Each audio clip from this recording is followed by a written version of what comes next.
Il y a aussi un faux mariage dont personne ne parle véritablement.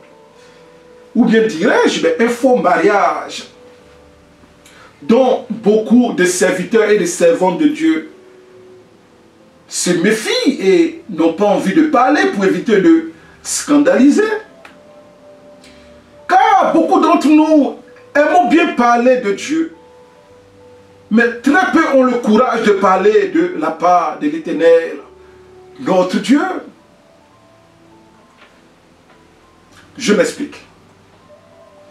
Je veux parler d'un remariage qui est précédé par un faux divorce.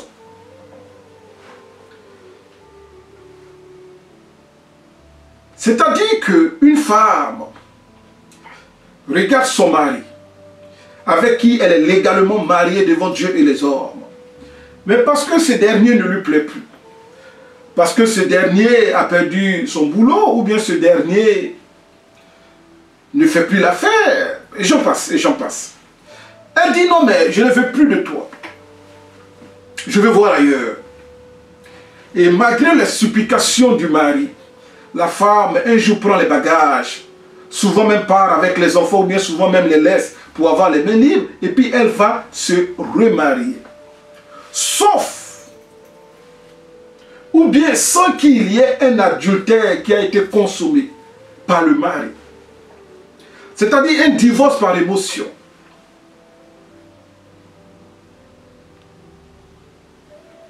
La Bible dit que cette femme qui est partie ainsi, qui a déshonoré son mariage, quiconque épouse cette femme qui a une malédiction permanente d'adultère sur sa vie, quiconque épouse cette dernière commet un adultère. Car tu viens de marier une personne qui se promène avec une malédiction sur sa vie. On peut aller plus loin. Je veux aussi parler d'un homme qui regarde sa femme après lui avoir fait des merveilleux enfants et qui disent en lui-même, mais je n'aime plus la poitrine de ma femme. Sa poitrine n'est plus ferme comme avant. Regarde même son corps. C'est rempli de vergetures. Je ne veux plus d'elle. Regarde même comment elle a grossi à cause des grossesses.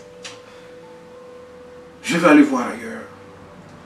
Et qui commence à créer des tapages, des scandales inutiles pour stresser cette femme, cette pauvre mère qui lui a donné des merveilleux enfants et qui disent ben, j'ai une nouvelle maîtresse qui a maintenant une poitrine ferme, qui a un corps sans vergeture et qui a une forme de mannequin. C'est elle que je vais désormais marier. La Bible dit, vu que son épouse qu'il a laissée n'a pas commis d'adultère, lorsqu'il parle de ce mariage, il y a une malédiction d'adultère qui plane sur sa vie. Et toute femme qui va épouser cet homme commet un adultère. Quelqu'un pourrait me dire, mais l'explication, mais et le verset qui confirme cela.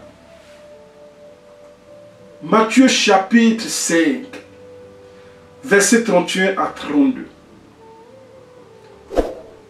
Il a été dit que celui qui répudie sa femme lui donne une lettre de divorce.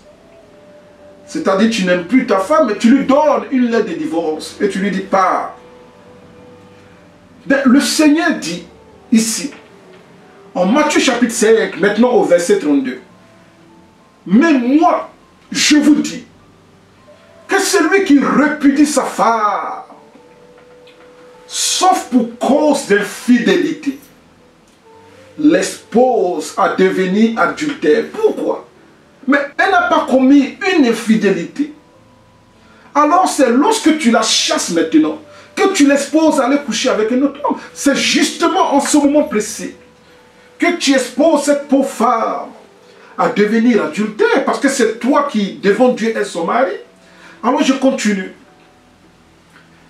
Mais moi, je vous dis que celui qui répudie sa femme, sauf pour cause d'infidélité, l'expose à devenir adultère.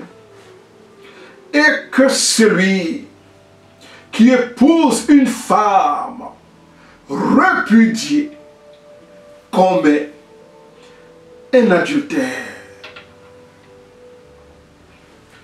Donc celui qui chasse sa femme, tandis qu'elle n'a pas commis l'adultère, expose cette dernière à coucher avec un autre homme, et c'est maintenant qu'elle va commettre un adultère. Et celui qui épouse une telle femme, qui devant Dieu est encore attaché à son mari, commet un adultère automatiquement. Mais c'est aussi un verset unisexe. Je peux paraphraser ce verset de Matthieu chapitre 5, verset 32 en disant, mais moi je vous dis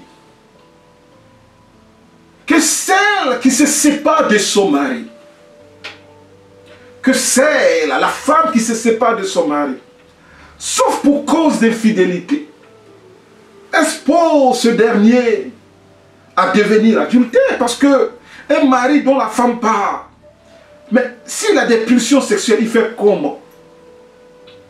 L'expose à devenir adultère. Et que celle qui épouse un homme dont la femme s'est séparée, sauf pour cause d'infidélité, commet pareillement un adultère. Alors, bien-aimé de Dieu, j'aimerais te poser la question brûlante de savoir. Connais-tu le passé conjugal ou bien le CV marital ou bien matrimonial de la personne avec qui tu es marié? Est-ce que tu as posé les vraies questions?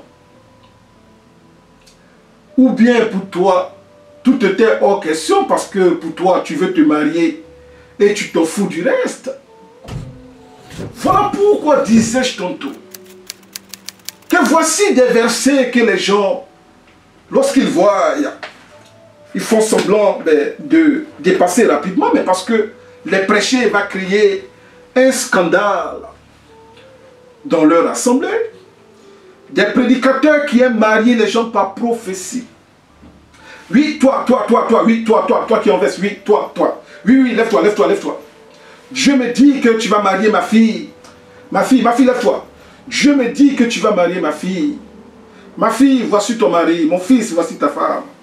Parce que tout simplement, ce bien-aimé est venu dans l'assemblée avec une grosse cylindrée. Ce bien-aimé paye des grosses dîmes. Alors il faut le positionner pour sa fille spirituelle. Celle qu'il appelle Daddy. Mais tu t'es déjà posé la question, comment un homme si riche, si charmant, peut être encore célibataire? On ne pose plus les vraies questions, parce qu'il est hors des questions de rater les poches mielleuses et remplies de lait. Alors, bien-aimé de Dieu, pour la suite de cet enseignement biblique,